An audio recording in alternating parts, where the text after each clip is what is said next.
back. It is 7:35. You're watching and listening to Breakfast with Ellie and Paul. Let's go through today's front pages. I'm going to start with The Telegraph, which has an exclusive interview, yes, another one, with Prince Harry, who claims he has enough revelations to write another memoir. The Times reports on the NHS chief's call for more homegrown doctors and nurses to be trained up instead of relying on foreign staff. The Guardian this morning gives light to the revelation that hormone replacement therapy may cut the risk of dementia in women. In the Mail, we are told police have seized 8 dogs after they brutally attacked a 28-year-old woman. Well, it's time to go through the papers now, and joining us this morning is actor and entertainer Christopher Biggins and anthropologist Marianne Hotter. And Christopher, we're going to start with you in this really dreadful story. I know. Of a 28-year-old woman who was mauled by dogs. This is in the Mail. Yes, in Surrey, in a beautiful spot. She was a dog walker. And so she had these dogs, eight of them. Like, you often see them and you think to yourself, gosh, that must be something really tough to look after 8 dogs. It's bad enough looking after one, I should imagine. But 8 dogs. And what happened was one of the dogs attacked somebody on the walk, and she went to stop the dog. And then all the dogs turned on her. Right. And she died. I mean, it's just horrific. This is according to the Mail. This is according to the Mail, yes. There's no... And of course, the interesting thing is now who would be liable for this, because it's a horrific thing. And in a way, she was the only one involved, as she was in charge of the dogs. But it just goes to show... I mean, I often think when I do see dog walkers, they must have a real problem, because they seem to have so many. I mean, 8 seems an awful lot. Yeah, I mean, you have them on rings often, don't you? And you hold it and you can have 8 dogs. I mean, it's a lot for one person. It is a lot. Is there a legal limit of 6? Is there? I thought I heard there was a legal limit of 6. Yeah. That's interesting. I think the rules are different in different places, yeah. But one of the things that some of the papers who are covering this story, some of the papers... reference is that obviously lots of people got dogs during lockdown. Because of that, prices went up, and so lots of unscrupulous people went, OK, well, we're going to breed dogs then and make a shed load of money. And so you've got dogs who were in poor condition, in anxious situations, having puppies. The puppies weren't socialised. They were separated from their mother very early in order to maximise sales of families desperate for puppies. Families who weren't necessarily in the right mindset, had the right set of skills to look after puppies, suddenly got a dog for the family. And then those dogs haven't been socialised with other dogs or with people. And it's never really about the breed. It's about how the dog is handled, how the dog is trained, how the dog has been socialised, what the skills and confidence you have as a handler of an animal with sharp teeth. I mean, whether it's a fluffy dog or a massive husky or a kind of a bull breed, that's not as relevant as whether the dog knows how to behave and has that sort of deeply embedded in kind of, if something comes towards me, what do I do? Do I bite back? Do I run away? Do I wag my tail?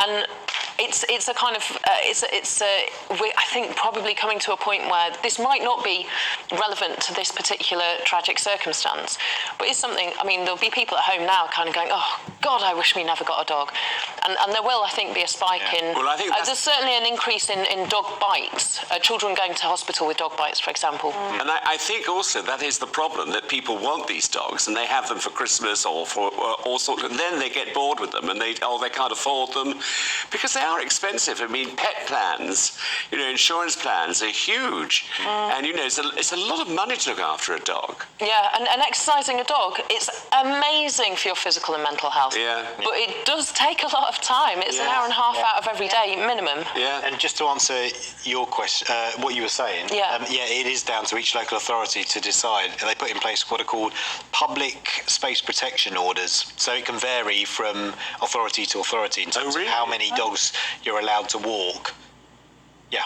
Yeah. So, but as a professional, I don't think if it's just you and you've got dogs at home, then I think you can probably do what you like. Yeah, it is an absolute tragedy, isn't it? It is a tragedy. Poor woman. So, yeah, awful, and for her family as well. Yeah. Marianne, let's go to you, shall we? And we'll look at the eye. And this is an RAF fighter pilot shortage. Yes, a pilot crisis. So apparently this has been known about for many years. It's kind of been in the pipeline, but it hasn't been resolved. And now we're at crisis point. Basically, we've got more specialist RAF planes than we have trained pilots to fly them. And that is obviously a concern because unlike even the NHS, where you could potentially get, someone from overseas to come and be a doctor for a bit or kind of hire in agency workers, you can't really do that when you're flying a fighter jet or a spy plane, for example, in the defence of the realm. So apparently one of the problems is training, because there's loads of people applying to be RAF pilots between 2013 and 2013-14 that year and 2019-20, which is the latest year that we have figures released for. Applications went from 1,400 people to 2,800 people. Wow. Now let's assume some of those people aren't qualified or, I don't know, haven't got the eyesight they need or what have you. But even that, the number coming out of training and able to then fly the planes or train to do different planes has reduced by 73%. Hang on, so there's more going in and fewer coming more out. people applying, but fewer coming out. More flop guns. So it's hey, you're on a headline writing spree this morning. So there you go. So you massively So is this understaffed. So understaffed, underfunded. Does this come down to money? Probably. Yeah. It always does, doesn't it? And some pilots are waiting to, for example, train to be a spy plane pilot. They have to wait 3.5 years. Tom Cruise didn't have to do that, did they? No. In what, 2 hours? They were like, straight in, off they go, yeah. I wonder what criteria you need to meet as an individual in order to fly an RAF. That would be Courage. I don't know. Well, courage. Good eyesight, I'd imagine. Got to have a neat speed. Yes. Oh dear. You've invited them into it now. He's in a whole mood today. I think you have to kind of do all the like basic cadet training first. Yeah. And then you get to specialise in spy planes or tornadoes or typhoons or what have you. I bet for many people it's their dream job, isn't it? Well, it's the kind of thing that you say you want to do when you're like 7 years old, and then you grow up and perhaps you end up becoming a plumber. But actually, more people should probably stick with that dream. We need you to fly very fast planes, please. Yes. That would have been good. Oh dear. Christopher, you wanted to talk about Amy Winehouse. Yes, in the Times, a biopic. They're doing a biopic, and they've got a wonderful actress, Marissa Bella, who we've seen many times. She's a really good actress. And they start filming on Monday. And I think it's going to be a really good series, because I think, Amy Winehouse was the most extraordinary woman. I had the privilege of knowing her and her parents. And she was, I think, that voice was extraordinary. I mean, it's so evocative of that period and about her, and it was tragic that she left us so early. I mean, because she was so talented.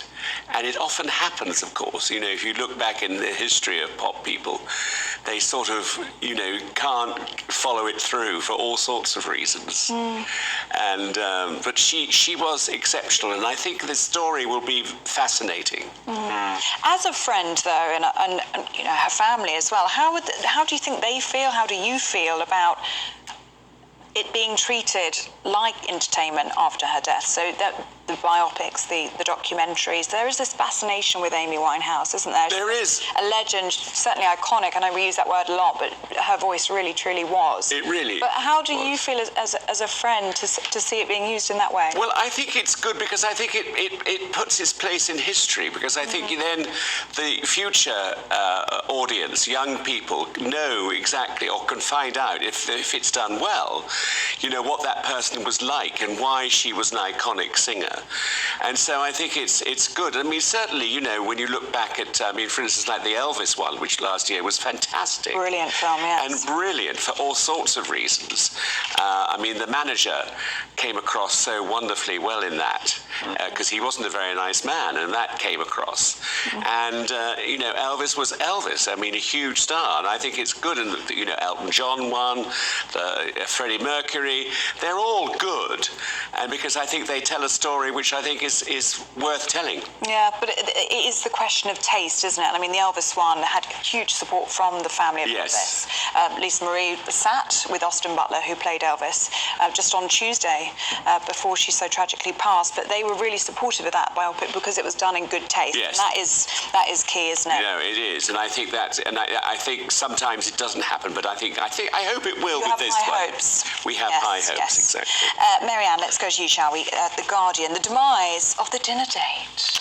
This is an interesting one. I love it. So apparently, for people of all ages who are dating, a dinner date is a massive no-no these days. It's too much investment in financially, because you have to buy dinner, and also, given that people get through dates much quicker, like potential daters, it's a big investment of time, because if you kind of in the first 10 minutes go, you're not really for me and I'm not really for you, you've still got to get to the end of dinner. 3 courses to get through. Ooh, tough. It's a lot, isn't it? So they've got a couple of interviews with people about what they do instead. That actually, if someone suggests dinner, that's it.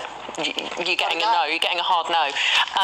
Instead, someone suggested they'd take someone for a sea swim, or perhaps go to a beachside sauna. And I'm like, really? Okay. Whose suggestions are these? This is someone called. Well, it's an anonymous Sasha who's 42. Wow. Lives in East Sussex. I'm assuming near the sea. Near the sea. Yeah. But again, cinema, no. And I do wonder whether it's actually partly a function of, you know, swipe left, swipe right, TikTok, Instagram. It's a speed thing. Yeah. A dinner date is like reading a novel. It's long form, isn't it? And you've got to think of things that you want to say. You've got to keep that conversation going. You can't get out of it after 45 seconds and, like, you know, scroll up and go, all right, you've bored me now. It's an investment. You're so right. It is an investment. And so the question is, I mean, do couples or potential daters ever get round to having dinner because they go, actually, I do like you and it's cool for us to now spend 2 hours chatting whilst eating some food, or whether just dinner dating is just really 20th century. And who pays for it? Oh, well, that's the other question, particularly if you're straight, because you've got to navigate the gender politics of it. Yeah. I would always go Dutch, pay half. Would you offer to pay half on the first date? Absolutely. I would insist, I'd be that annoying person going, no, let me in. I was like, no.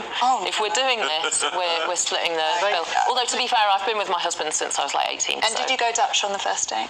Oh, God, that was a good question. I think we probably cooked, like, really cheap, like pasta and pesto in student hall. That's cute. Yeah, so maybe he brought the pesto. That is possible. Yeah. And I brought the economy spiral twirl from Sainsbury's or whatever. Yeah, it was really classy. Did the Dutch go Dutch? Is that what they call it? That is a good question. I mean, even that is like a really 20th century thing. The Dutch go Biggins, what do you think on a first date? Do you think it's in demise? Well, I think it's sad if it is, because I'm older than all of you, and I think it's a lovely old-fashioned thing to do, is to go out. Intense with a stranger, though. It's like a first date. Well, I mean, yes, but I mean, it's quite nice to actually talk and find out. And if you can't spend 2.5, 3 hours with someone in order to find love, perhaps, then you're on the first date. Well, you never know. I mean, these things happen, don't they? But how do you know if you don't do that date? I feel like I'd do something where you're both doing a thing. There's a lot of psychological evidence. I think there's a lot of psychological evidence where it's much less intense if you're not facing someone and you're actually alongside, because then you find common ground together. So maybe go for a walk together, because then you're both walking in the same direction. Rather dull, though, isn't it? Well, no, because you can still chat to each other. You don't have to do it in silence. But I mean, no, I don't know whether I like that idea. I mean, you know, you can walk much later in life. Yeah, well, I think coffee's the trick, people, because you can go for a coffee, that could be 20 minutes, but then coffee could extend. Oh, nice. Potential. But yeah, I do think Amelia's quite intense. Just, strange. But anyway, that's just my thoughts. Guys. Marianne, Christopher, thank Is that you it? very much. Yeah, you're back. That's it. We're back, You're coming back in a bit, aren't you? Yeah, I suppose we are. Yeah, next hour. Go and have a coffee, get to know each other. Well, that's it. We'll chat. Yeah, chat and definitely not go for a walk. Yeah. That's normally what they say to me. Right, it is 10 to 8. Let's talk about